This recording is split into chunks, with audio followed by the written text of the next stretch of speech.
In this video, I'll show you how to view your call history on an iPhone. If you find this tutorial helpful, don't forget to like the video and subscribe to the channel. Being able to access your call history is super handy. It lets you see details like the date, time, duration of a call, and whether it was incoming or outgoing. To do this, simply open the phone app on your iPhone. Once it's open, navigate to the bottom and tap on the Recents tab. Here, you'll find your complete call history. For privacy reasons, I'll blur my screen, but you can scroll through the list to see if it was a mobile call or a FaceTime call.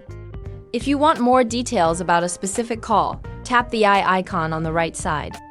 This will show you additional information, such as whether it was an outgoing call, the call duration, and contact details if the number is saved in your phone.